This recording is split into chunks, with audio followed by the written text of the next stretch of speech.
Hello. This is Robin the Hermit. In our previous session, we lowered your floating awareness into the Tanden, the geometric center of your physical gravity. However, merely establishing your center is not enough. From there, we must cross the bridge called movement. Today, we step into the very core of the East's lost bodily wisdom. It is the liberation of the invisible wings sleeping deep within your flesh. The Iliopsoas, your thigh core. Look at the modern world. We surrender all locomotion to vehicles, living most of our lives fixed upon chairs. This prolonged sitting has physically shriveled and rigidified the deepest lifeline connecting the upper and lower halves of our body. As a result, modern humans have lost the capacity to move from the hara, the center, merely dragging their vessels forward through the sheer labor of the outer thighs.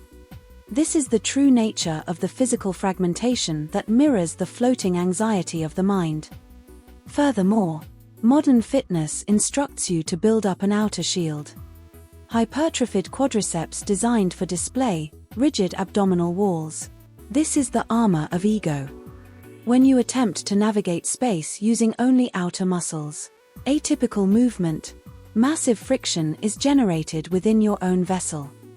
It is heavy, exhausting, and inefficient.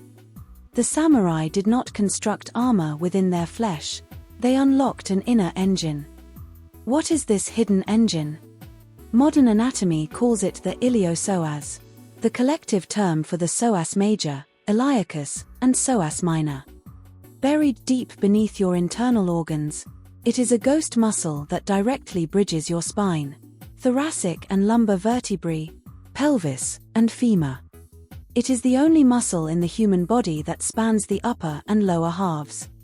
When the chatter of the ego goes silent and the tanden awakens, this ghost muscle transforms into the primary cable transmitting your absolute intent. In the past, samurai walked dozens of miles daily through rugged mountains, weighted by heavy steel, with effortless grace. Their bodily operation was fundamentally distinct from that of modern humans. They practiced the Namba walk, a gait that never kicks the ground. By completely relaxing the outer thighs, the Iliopsoas pulls the pelvis and spine forward. It was not a movement of fighting against the earth, it was a gliding, collapsing gravity inward and sliding one's mass into space. This ancient Eastern wisdom is validated by modern sports science as an undeniable fact. Usain Bolt, the fastest man in history. When researchers analyzed his anatomy, what stunned the world was not his superficial muscular hypertrophy, but the volume of his psoas major, Iliopsoas, which was over 3 times larger than that of average elite sprinters. He did not sprint by pushing the track away with his feet. Through the overwhelming contraction of his thigh core, he pulled the earth into his chest. It is not only Bolt. Ichiro in his prime, Michael Jordan, or the masters of ancient martial arts. The secret of their lethal agility and presence is movement initiated by the Iliopsoas. They shift from muscular labor to skeletal suspension.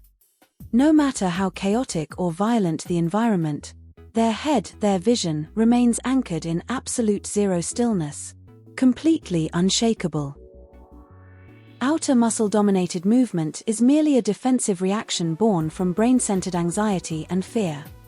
The fact that the body stiffens during a panic attack is proof of this.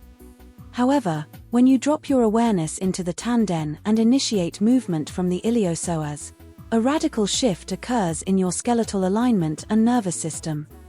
The scattered waves of consciousness, distracted by surrounding noise, collapse into a solid particle at your center. You are no longer a victim manipulated by the chaos of the environment. You manifest the unshakable reality of here and now, fully governed from within. How, then, do we physically deploy these invisible wings? It begins with the internal system modern science calls intra-abdominal pressure, IAP. When you breathe in, do not let the air float up into your chest. Push your diaphragm down, expanding your lower abdomen in all directions. The internal pressure of this sealed cylinder stabilizes your spine perfectly, constructing the ultimate physical foundation to pull the core wires of the iliopsoas. Within your vessel, you must architecture an overwhelmingly heavy center that refuses to break under any external impact. This is not a new discovery, it is a renaissance. Once, every Japanese individual utilized these wings naturally. However, after the Meiji Restoration, the introduction of Western military marching, forcing the chest out and violently kicking the ground, combined with the enforcement of rigid Western shoes, rewrote our skeletal blueprints. Outer muscle walking is the ultimate symbol of modern bodily enslavement. We must reclaim the gliding, sovereign vessel that our ancestors possessed. When movement initiates from the deep thigh core, all preparatory signals vanish from your motion. Because there is no noise of muscular tension, the enemy cannot read or predict your coordinates by even a millimeter. In the chaos of the matrix, where everyone kicks the ground and fights through brute force, the sovereign does not wage war against the earth. You command your center, suspend your spine, and let your invisible wings carry your mass through the void. The world will constantly try to pull your awareness back into the frantic brain, and force you into outer armor. Do not succumb to the digital noise designed to scatter your power. Whenever you feel the winds of panic, execute the protocol, silence the mental chatter, lower your breath, and lock your intent into the tanden. Activate the inner engine. This is Robin the Hermit. Return to your core, reclaim your physical sovereignty, and stay centered.